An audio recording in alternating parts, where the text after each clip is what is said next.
નવસારીના પીઆઈ દીપક કોરાટ વિવાદમાં સપડાયા છે। ભાજપ નેતાઓ સાથેના તેમના ફોટાએ ચર્ચાનું બજાર ગરમ કરી દીધું છે। નવસારીના એક પોલીસ અધિકારીના ફોટા ભાજપના નેતાઓ સાથે જોવા મળતા તેઓ નવસારીમાં ચર્ચાનું કેન્દ્ર બન્યા છે। નવસારીના પીઆઈ દીપક કોરાટ આ વિવાદમાં સપડાયા છે।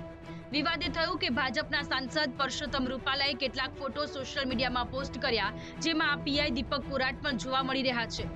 પરસોત્તમ રૂપાલાની આ પોસ્ટને જોયા બાદ કોંગ્રેસના ધારાસભ્ય અનંત પટેલે પણ એક કટાક્ષ કરતી પોસ્ટ કરી હતી। અનંત પટેલે દીપક કોરાટનો ફોટો પોસ્ટ કર્યો અને લખ્યું કે પીઆઈને ભાજપમાં જોડાવા બદલ અભિનંદન। આ ફોટો સામે આવતા સોશિયલ મીડિયામાં લોકો પીઆઈ કોરાટને ટ્રોલ કરી રહ્યા છે। આ મામલે હવે ચર્ચાનું બજાર ગરમ થયું છે। કેટલાક લોકો આ વાતને સામાન્ય બાબત જણાવી રહ્યા છે, તો કેટલાક લોકો આ મુલાકાત પર અલગ અલગ પ્રતિક્રિયાઓ આપી રહ્યા છે। આ મુલાકાત સર્કિટ હાઉસ ખાતે થઈ હતી અને તે સમયે પોલીસ અધિકારીએ ત્યાં જવાની શું જરૂર હતી તેવી પ્રતિક્રિયાઓ પણ લોકો આપી રહ્યા છે। આ મામલે આગામી સમયમાં પીઆઈ દીપક કોરાટ કોઈ સ્પષ્ટતા કરે તો નવાઈ નહીં, પણ હાલ તો તેઓ કોંગ્રેસને આ મામલે તંજ કસવાનો મોકો જરૂર મળી ગયો છે।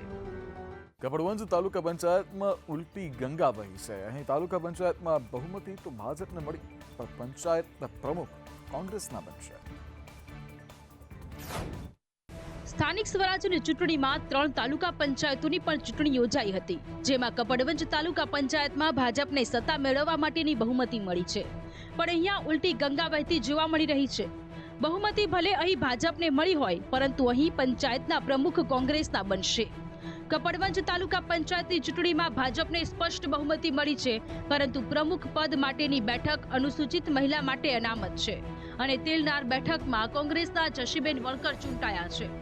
અહીં ભાજપના જીતેલા 18 ઉમેદવારોમાંથી એકેય રોસ્ટર પ્રમાણેના છે નહીં, જેથી ભાજપમાંથી કોઈ અનુસૂચિત વિભાગના ઉમેદવાર વિજેતા ન થવાથી પ્રમુખ પદ કોંગ્રેસને ફાળે જશે।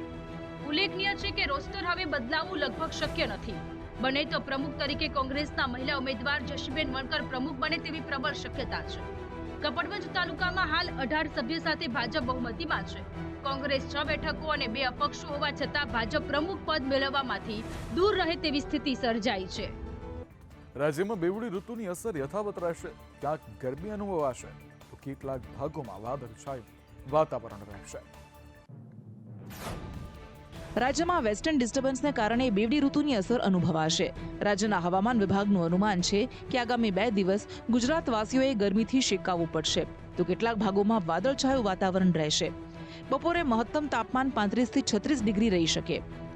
સૌથી નીચું તાપમાન નલિયામાં 15.5 ડિગ્રી નોંધાયું છે, તો અમદાવાદમાં 21.2, ગાંધીનગરમાં 19.1, રાજકોટમાં 20.4 ડિગ્રી, વડોદરામાં 19.7, સુરતમાં 22.3, કેશોદમાં 19.3 ડિગ્રી, ભુજમાં 19.6 ડિગ્રી, ડીસામાં 17.2, મહેસાણામાં 18.5, ભાવનગરમાં 20.3 ડિગ્રી તાપમાન નોંધાયું। શિયાળો હાલ વિદાય લેવાને આરે છે, અંતિમ તબક્કામાં છે, પણ આ વખતે ગુજરાતમાં શિયાળાની વિદાય પહેલા જ ઉનાળાની શરૂઆત થઈ ગઈ હોય તેમ ગરમી પડવા લાગી છે। વહેલી સવાર અને મોડી રાત્રે ઠંડીનો આંશિક ચમકારો અનુભવાય છે, પણ દિવસ દરમિયાન તાપમાનનો પારો વધ્યો છે। રાજ્યમાં લઘુત્તમ તાપમાનમાં 5 ડિગ્રી જેટલો વધારો થયો છે। ઉત્તર પૂર્વથી ફૂંકાતા ઉત્તરના પવનોને કારણે ગરમીનો અનુભવ થાય છે। તમામ જિલ્લામાં બેવડી ઋતુની અસર વર્તાઈ રહી છે।